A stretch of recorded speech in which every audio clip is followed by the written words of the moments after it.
एक बार की बात है। एक गरीब परिवार का लड़का अपने गांव से शहर आया। वह सरकारी नौकरी की तैयारी कर रहा था। कुछ परीक्षाएं उसने पास कर ली थीं, कुछ अभी बाकी थीं। एक दिन उसे एक बहुत अच्छी खबर मिली। उसे इंटरव्यू के लिए कॉल आया था। अगली सुबह उसे एक दूसरे शहर जाना था, लेकिन समस्या ये थी कि उसके पास पैसे नहीं थे। उसने अपने घर में इधर उधर देखा तो मुश्किल से 50 रुपये ही मिले। पढ़ाई का खर्च, शहर का खर्च, सब कुछ उस पर भारी था। उसे समझ नहीं आ रहा था कि क्या करे। उसने पहले ही अपने दोस्तों से उधार ले रखा था, जिसे अब तक चुका नहीं पाया था। अगर वह फिर से मदद मांगता तो शायद उसे शर्मिंदगी होती। लेकिन अगली सुबह हिम्मत जुटाकर, अच्छे कपड़े पहनकर, अपने सारे जरूरी कागज उठाकर वो बस स्टैंड की ओर चल पड़ा।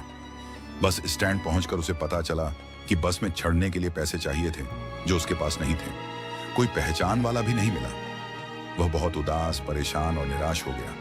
बस स्टैंड से बाहर निकलकर उसने देखा कि पास में एक बड़ा प्राचीन शिव मंदिर है। उसने सोचा, चलो भगवान से कुछ मांगते हैं, शायद कोई रास्ता निकल आए। वह मंदिर के दरवाजे तक पहुंचा, सीढ़ियां चढ़ी, सिर झुकाया और प्रार्थना करने लगा। बोला, हे भगवान, अब सिर्फ आप ही हैं जो मुझे इस समस्या से बाहर निकाल सकते हैं। प्रार्थना के बाद वह मंदिर की सीढ़ियों पर बैठा और जूते पहनने लगा।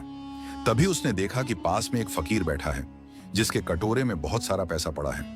लड़के ने मन ही मन सोचा, वाह, भगवान उन्हें दे रहे हैं जो खुद मांग रहे हैं, लेकिन मुझे जो कुछ बनना चाहता हूं मदद नहीं मिल रही। फकीर ने यह सब महसूस किया और पूछा, क्या बात है बेटा, परेशान लग रहे हो, क्या मैं तुम्हारी मदद कर सकता हूं? लड़का बोला, बाबा, आप मेरी कैसे मदद करेंगे? आप खुद तो यहां बैठे हैं और भीख मांग रहे हैं। फकीर मुस्कुराया और बोला, बेटा, मैं मांगता नहीं हूं। जो लोग मंदिर में आते हैं वो अपने पुण्य के लिए कुछ दे जाते हैं। भगवान ने मुझे इतना दिया है कि मैं बांट सकता हूं। बताओ क्या बात है? लड़के ने कहा, मुझे इंटरव्यू के लिए दूसरे शहर जाना है और कम से कम 500 रुपये चाहिए। फकीर ने बिना सोचे पैसे निकालकर कहा, ले लो बेटा, मुझे ज्यादा की जरूरत नहीं है, मुझे सिर्फ 500 रुपये चाहिए।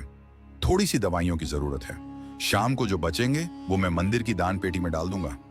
लड़के ने थोड़ी हिचकिचाहट के साथ पैसे लिए और बोला, बाबा, जब मैं सफल हो जाऊंगा तो लौट कर आपको पैसे जरूर वापस करूंगा। फकीर मुस्कुराया और बोला, कोई बात नहीं बेटा, मैं यहीं बैठा हूं और कहीं जाना भी नहीं है। लड़का इंटरव्यू के लिए निकल गया। किस्मत से उसका चयन हो गया। वह बहुत खुश था। जब वह शाम को वापस आया तो सोचा कि सबसे पहले बाबा को धन्यवाद कहूं। वह मंदिर पहुंचा, लेकिन वहां का दृश्य बदल चुका था। मंदिर के सामने भीड़ लगी थी। लड़के ने लोगों से पूछा, क्या हुआ? एक आदमी बोला, यहां एक फकीर का देहांत हो गया है। लड़का स्तब्ध रह गया। वही फकीर जिसने उसकी मदद की थी। एक और आदमी बोला, शायद उसने आज दवा नहीं ली, पैसे खत्म हो गए थे। लड़का रोने लगा और बोला, एक आदमी ने किसी की जिंदगी बनाने के लिए अपनी जान की परवाह नहीं की। भीड़ में से एक भिखारी चिल्लाया, अच्छा हुआ कि मर गया, वैसे भी किसी काम का नहीं था। लड़का चुपचाप वहां से हट गया। उसका दिल भरा हुआ था। ये छोटी सी कहानी हमें दो बातें सिखाती है। मदद करो और भरोसा रखो। जब हम एक दूसरे की मदद करते हैं तभी समाज आगे बढ़ता है। 2, विश्वास रखो।